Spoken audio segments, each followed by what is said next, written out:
Why deep work is becoming rare. Let me ask you something honest. When was the last time you sat down to work, and actually worked?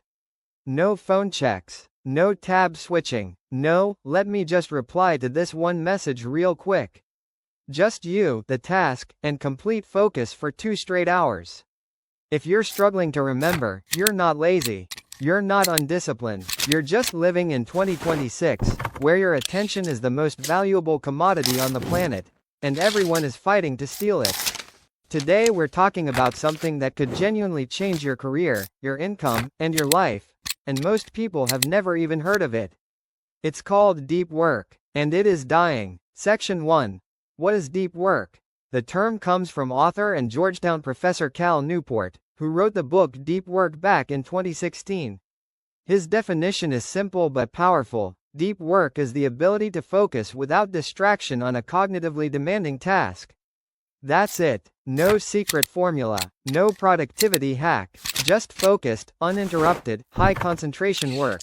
Think about the kind of work that actually matters: writing a business strategy, learning a new skill, coding a complex feature, analyzing data, crafting a pitch that wins clients.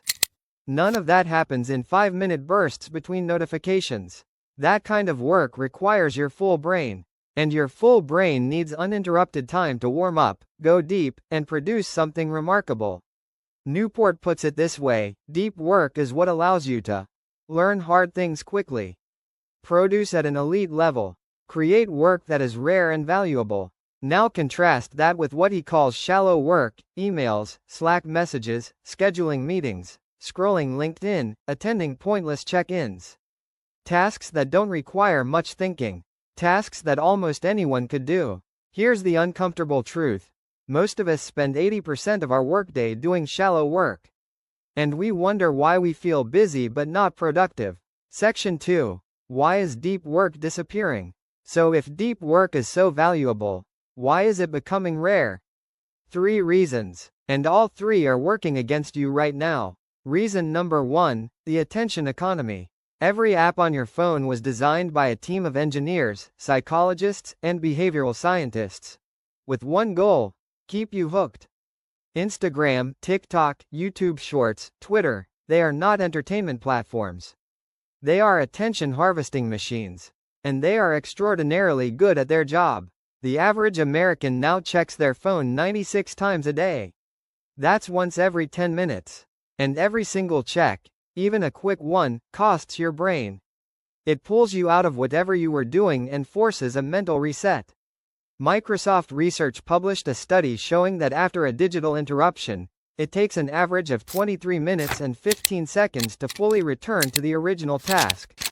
23 minutes for one notification. Do the math. If you're getting interrupted even 5 times a day. Reason number 2, open office culture and always-on communication. Here in the US, the workplace has changed dramatically. The rise of open offices, Slack, Microsoft Teams, and remote work culture has created an expectation that you are always available. Your boss sends a Slack message at 10 p.m., and you feel like you have to respond. A coworker pings you during your deepest focus session, and suddenly you're context switching. This culture rewards responsiveness over results. It rewards being seen working over actually doing great work. And the worst part? Many companies genuinely believe that fast replies equals high performance. So people optimize for looking busy, instead of being effective. Reason number 3, we've lost the ability to be bored. This one is subtle, but it might be the most dangerous. We have eliminated boredom from our lives completely. Standing in line at Starbucks? Phone out. Waiting for an Uber? Scroll Instagram. Commercial break? Check Twitter. Sitting in silence for 30 seconds? Unbearable. Open YouTube. But here's what neuroscience tells us: boredom is where creativity lives. When your brain is not consuming input, it switches into what researchers call the default mode network, a state where it makes connections, solves problems, generates ideas, and processes emotions. Every time you grab your phone to escape boredom, you are robbing your brain of its most powerful mode. Deep work requires the ability to sit with discomfort, to resist the urge to check, to stay in the hard, focused space long enough to produce something real. And that muscle, for most people, has completely atrophied. Section 3. The cost of losing deep work. Okay, so we're distracted. Big deal, right? Actually, yes. Big deal. A massive deal. Because here's what's happening at scale. As deep work becomes rarer, it becomes more economically valuable. Newport's argument is essentially a supply and demand story for human cognitive output. The people who can do deep work will increasingly dominate their fields. They'll learn faster. They'll produce better. They'll solve problems others can't even approach. Meanwhile, the people stuck in shallow work mode will find themselves replaceable, first by other shallow workers, and eventually by AI tools that can handle routine cognitive tasks faster and cheaper than any human. Think about what AI is actually replacing right now: customer service emails, basic coding, data entry, report summaries, simple content creation. All shallow work. What can AI not replace? Deep strategic thinking, novel problem solving, creative synthesis, complex judgment calls, human connection and leadership. Those are all products of deep work. So if you're not building your deep work capacity right now, you are essentially preparing yourself for a job market that is about to be automated around you. And it's not just career risk. The personal cost is real too. Studies consistently show that people who spend their days in shallow, fragmented, reactive mode report higher rates of anxiety, lower job satisfaction, and a pervasive feeling that their work doesn't matter. Because it doesn't feel like their work, it feels like they're just reacting to everyone else's agenda all day. Deep work, on the other hand, is associated with what psychologist Mihaly Csikszentmihalyi called flow. That state of complete absorption where time disappears, you're performing at your best, and the work itself becomes deeply satisfying. That feeling? Most people haven't felt it in years. Section 4. How to rebuild deep work. Alright, enough doom and gloom. Let's talk about what you can actually do. Because the good news is, Step 1. Schedule deep work like a meeting. The biggest mistake people make is waiting for a free block to do deep work. That block never comes. Your calendar will always fill up with other people's priorities. So you have to protect the time first. Block 90 minutes to 2 hours on your calendar, every single day if possible. Label it deep work.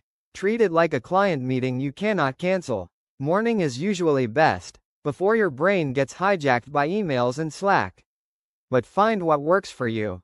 The key is consistency. Step 2. Eliminate the on-ramps to distraction. Willpower alone won't save you. You have to change your environment. Put your phone in a different room. Not face down on your desk. A different room. Close every browser tab except what you need. Use apps like Freedom or Cold Turkey to block distracting sites during your deep work block. Set your Slack status to Do Not Disturb, and let your team know your focus hours. The goal is to make distraction inconvenient and focus easy. Step 3. Start small and build the muscle. If you haven't done real focused work in months, you cannot start with a 4-hour deep work session. Your brain will revolt. Start with 45 minutes. Just 45 minutes of genuine, phone-free, distraction-free work. Then take a break. Then try again. Over weeks, build up to 90 minutes, then 2 hours, then 3. Elite knowledge workers, writers, researchers, top engineers, often do 4 hours of deep work a day. That's their ceiling. Quantity isn't the goal. Quality of focus is. Step 4. Embrace boredom deliberately. Start practicing being bored. Leave your phone in your pocket when you're waiting in line. Sit with your thoughts for 10 minutes in the morning before opening any app. Go for a walk without headphones. This is not wasted time. This is you rebuilding the cognitive infrastructure that deep work requires. Newport calls this productive meditation, using idle physical time to work through a hard problem mentally. It sounds simple. It is genuinely powerful. Step 5. Quit social media, or at least be strategic about it. This one's controversial, but hear me out. You don't have to delete Instagram forever. But you should ask yourself honestly, what is social media actually giving me, versus what is it costing me? If you use it for business, great, schedule specific times for it. 20 minutes in the afternoon. Done. Not first thing in the morning. Not during work hours. Not before bed. The goal is to go from reactive consumption to intentional use. That shift alone will free up more mental bandwidth than almost anything else you can do. Section 5. The bigger picture. Here's what I want to leave you with. We are living through an extraordinary moment in history. AI is reshaping entire industries. The economy is rewarding people who can think deeply, create boldly, and solve problems that machines can't. And at the exact same moment, the forces of distraction have never been more powerful. Every company, every app, every algorithm is optimized to pull your attention away from what matters. The people who figure out how to protect their focus, in this environment, are going to have an enormous advantage. Not just professionally, personally, they will do better work, feel more satisfaction, experience more flow, and build things that actually matter. Deep work is not a productivity trend. It's not a life hack. It is a fundamental human capability, and right now, it is in danger of disappearing entirely from modern life. The question is, are you going to let it disappear from yours? So here's your challenge this week. Pick one 90-minute block. Tomorrow morning, if possible. Phone in another room, notifications off. One task, your most important one. And just go. Don't aim for perfect, aim for present. And if this video gave you something to think about, share it with someone who's always saying they're too busy. Because busy and productive are not the same thing.